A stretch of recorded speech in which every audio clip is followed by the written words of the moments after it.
Hallo Freunde der gepflegten Irrelevanz, herzlich willkommen im neuen Video.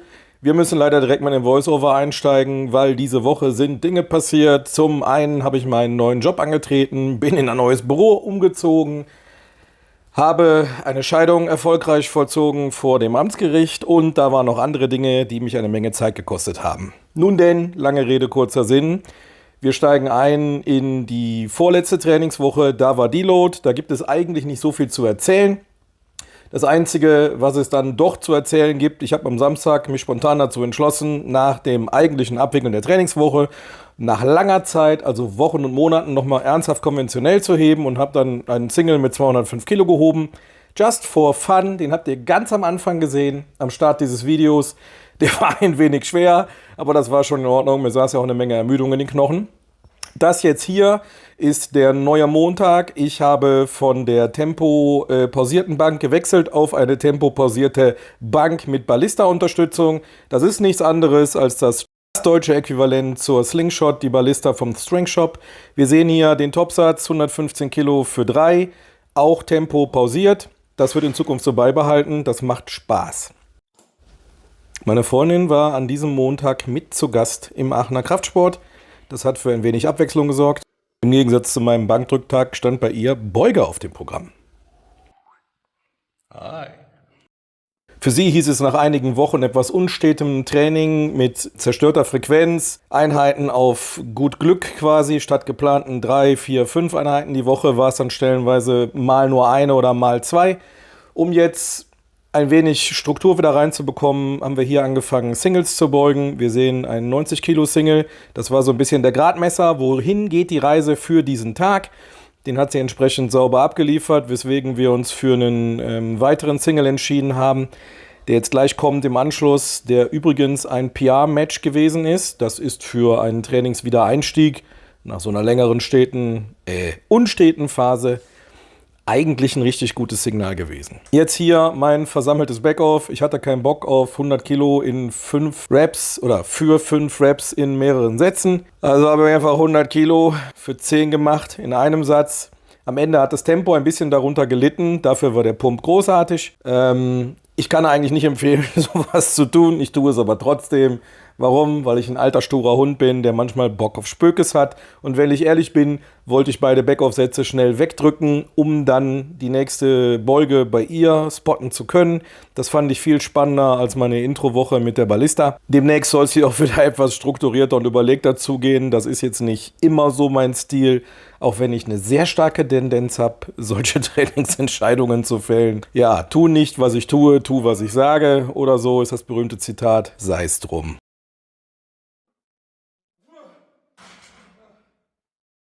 Viel spannender jetzt hier im Anschluss das PR-Match. Ein 95 Kilo Single, den sie recht solide rausgegrindet hat. Den Sticking Point haben wir gerade gesehen. Das ist relativ typisch für ihre Beuge. Aber unter den chaotischen Umständen der letzten Wochen war das ein verdammt guter Einstieg in einen neuen, kontrollierten Trainingszyklus. Das hat mich persönlich sehr gefreut für sie und ich glaube, sie hat sich auch darüber gefreut. Schwung ist auch eine Technik, würde ich dazu sagen. Das war mein Auspumpsatz am Latzug. Ich bevorzuge auch diesen Block, diese Trainingsblockgestaltung, wieder den neutralen Griff, ungefähr auf etwas breiter als Schulterbreite. Gibt mir ein gutes Gefühl, wenn ich schon bilateral arbeite. Mag ich einfach, deswegen wurde der beibehalten.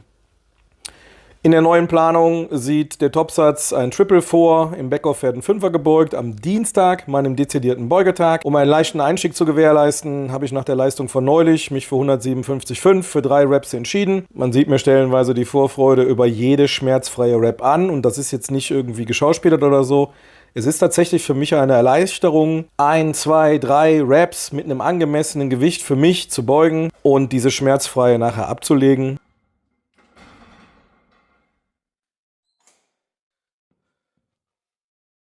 Das ist der erste Backoff-Satz, 147,5 Kilo für 5 Reps. Das ist das Schema, was ich beibehalten werde. Es wird in Zukunft etwas mehr Backoff-Volumen geben. Das heißt, wir machen einen schwereren Backoff-Satz und dann je nachdem, wie es sich anfühlt oder wie sich bewegt, folgen dann noch 2 weitere Sätze, eventuell mit einem Low Drop, so wie ich mich kenne, ziemlich sicher mit einem Low Drop, arbeite aber schon darauf hin, diesen Low Drop möglichst gering zu halten, um mich etwas herauszufordern.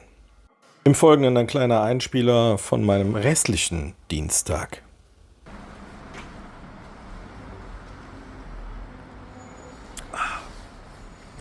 Ich stehe auf irgendeinem gottverlassenen Rewe-Parkplatz in Heinsberg. Komme gerade vom Amtsgericht Heinsberg und trinke meinen ersten weißen Monster als geschiedener Mann. Vielleicht kann es der eine oder andere verstehen, vielleicht auch nicht. Ich möchte hier nicht mal jemanden diskreditieren wie meine Ex-Partnerin oder so. Es ist einfach eine Erlösung nach all der Zeit, diesen Prozess abzuschließen, und dementsprechend habe ich den mit einem weißen Monster gefeiert. Jetzt hier der Mittwoch, meine sogenannte Spielwiese. Diese Woche habe ich mich auf 35 Kilo Kurzhanteln beschränkt und die waren auch schon ganz schön schwer. Ei.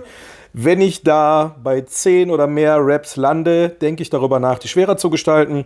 Mein Ziel für nächste Woche wird also sein, den Mist für 10 oder 11 Reps zu bewegen oder darauf hinzuarbeiten, um dann in Zukunft schwerer gehen zu können. Wie jeden Mittwoch im Anschluss an die Hauptübung, in diesem Fall Schrägbank, Kurzhantel drücken, meine geliebten Flies auf derselben Schrägbank mit derselben Einstellung. Warum? Habe ich einfach ein super Gefühl in der Brust, kann die voll ausreizen, ohne viel Last auf passive Strukturen oder so zu bringen. Habe da noch nie eine Überlastungserscheinung gehabt, egal wie hart ich meine Brustmuskeln ausgebrannt habe. Ich feiere die Übung einfach. Ja, Punkt. Ich feiere die Übung einfach. Ich bin neulich mal gefragt worden, was machst du eigentlich für deinen Bizeps? Ja, ich mache noch nicht so lange was für meinen Bizeps. Ich habe mit dem Bizeps-Training erst irgendwie letztes Jahr angefangen, weil ich das davor immer für unnötig befunden habe. Und dann habe ich mir ja mit den Pull-Ups irgendwann in den rechten unteren Bizepssehnenansatz eine Überlastungserscheinung reingearbeitet. Abgesehen vom klassischen Tennis- und Golferarm am selben Ellbogengelenk. Ganz hervorragende Kombination mit einer Bizepssehnenreizung. Kann ich nur empfehlen. Deswegen mache ich schon eine ganze Weile keine Pull-Ups mehr, um das loszuwerden. Spider-Coils geben mir die Möglichkeit, schmerzfrei zu curlen. Allerdings, wie wir an den Wiederholungszahlen und an den verwendeten Gewichten sehen, muss ich da sehr hoch mit den Reps, dementsprechend tief mit der Last oder mit den Intensitäten gehen, weil dann ist es beschwerdefrei und hilft irgendwie in diesem Sehnenreizungskontext. Schwerer curlen kann ich eigentlich kaum, ohne dass direkt rechts wieder Schmerzsymptome sind, und das macht ja keinen Sinn. So, jetzt Premium. Hebetag, Donnerstag, Einstieg in der Introwoche, 185 Kilo für ein Triple. Ich habe wieder Velocity Base gemessen. Jede Rep wurde schneller. Das ist aber ganz typisch, weil ich oft in der ersten Rep ein bisschen unsicherer oder langsamer in der Technik bin als später. Das Backoff, ja, das ist jetzt genauso wie bei der Bank am Montag. Ich habe ein relativ leichtes Gewicht, was ich für 5 Wiederholungen bewegen soll, zu einer recht hohen Reps in Reserve. Da hatte ich keinen Bock drauf. Also habe ich da einfach einen Satz draus gemacht, alle Backoffs quasi gehoben, sogar noch ein bisschen draufgelegt. Eigentlich hätten es ja dann 2x5 sein sollen, und habe einfach 12 Mal gehoben und immer noch, ich weiß nicht wie viel Reps in Reserve. Immer wenn das langsamer wird, atme ich mal kurz zwischen und dann ist es wieder so schnell wie vorher. Im Barspeed kann man sich das anschauen.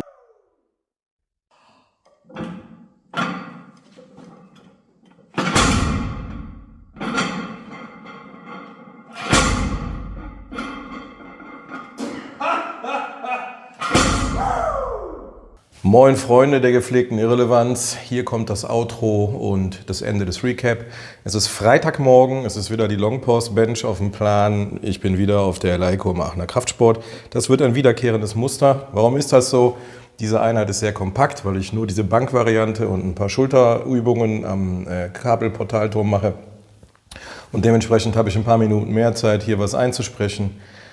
Bevor es dann ins neue Büro geht, an einem neuen Wirkungsort mit neuen Regeln auf dem Parkplatz. Und da ist das so, wer nach 6:45 Uhr auftaucht, parkt halt manchmal nicht mehr vom Gebäude, sondern irgendwo auf dieser Straße oder am Ende der Straße. Und das ist einfach nervig. Nicht, weil ich die paar Minuten zu Fuß gehen muss, sondern weil das halt den Arbeitsbeginn verzögert. Und das verzögert den Feierabend. Und das ist nervig. Aber zur Sache.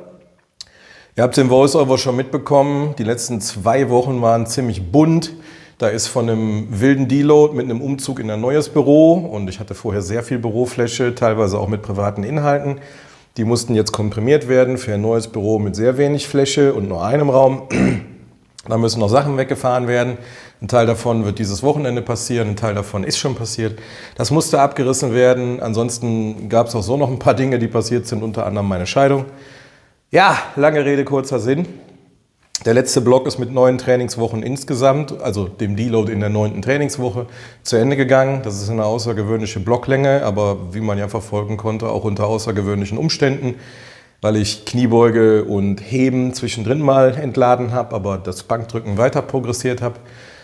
Der Stand der Dinge ist, meine Bizepssehnenreizung unten ist immer noch leicht vorhanden und wird wohl längerwierig ein Thema sein, aber es ist nicht mehr so, dass ich bestimmte Dinge nicht tun kann.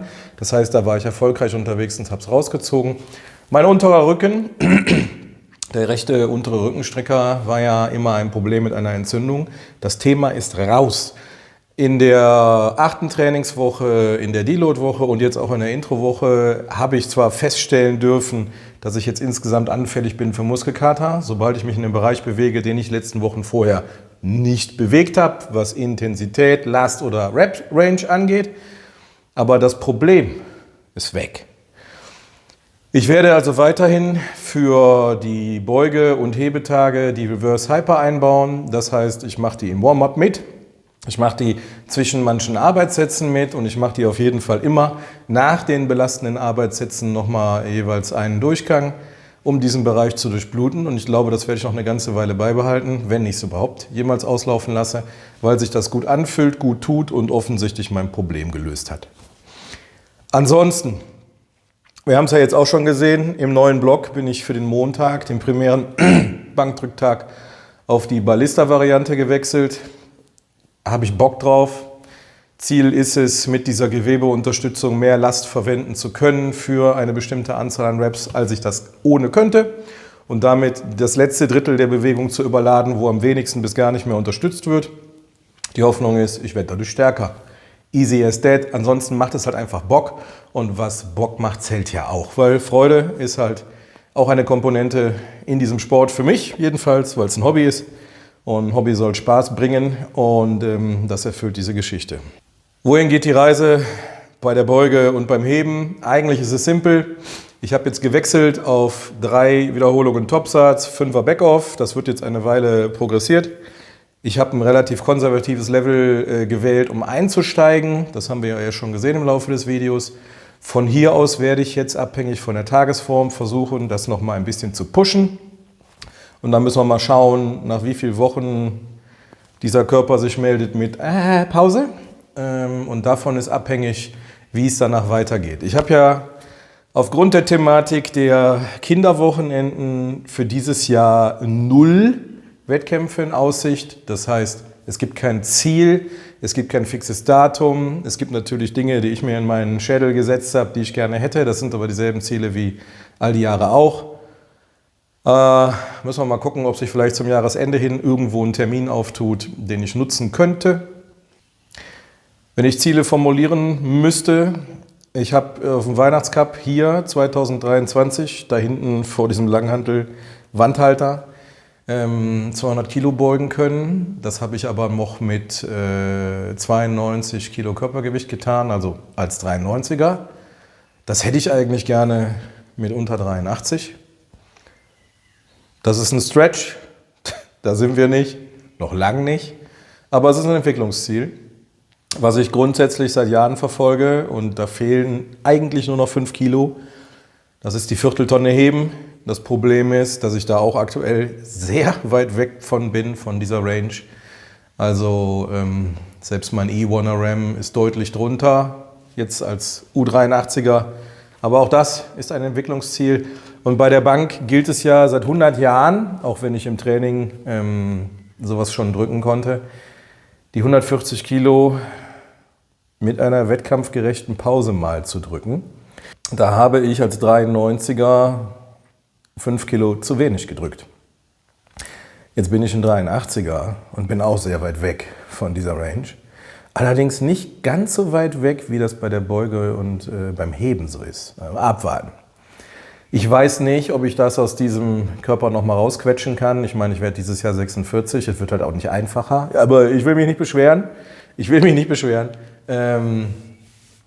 Das sind auf jeden Fall die Ziele, auf die ich so hinarbeite. Und wenn sich auf dem Weg nichts ergibt, dann könnte ich mir ja überlegen, in der Vorweihnachtszeit oder zwischen den Feiertagen hier nochmal ein Maxout zu veranstalten.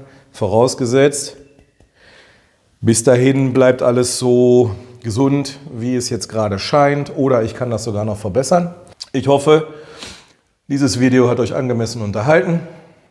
Wenn ja, würde ich mich über ein Like freuen. Ich weiß, es ist nicht clever, das in den letzten Minuten und Sekunden von diesem Video einzustreuen, aber den Like-Bettler wollen wir auf diesem Kanal noch nicht etablieren.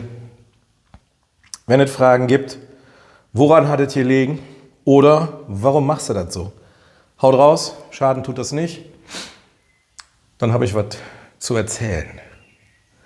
Bis dann, ich wünsche euch ein entspanntes Wochenende.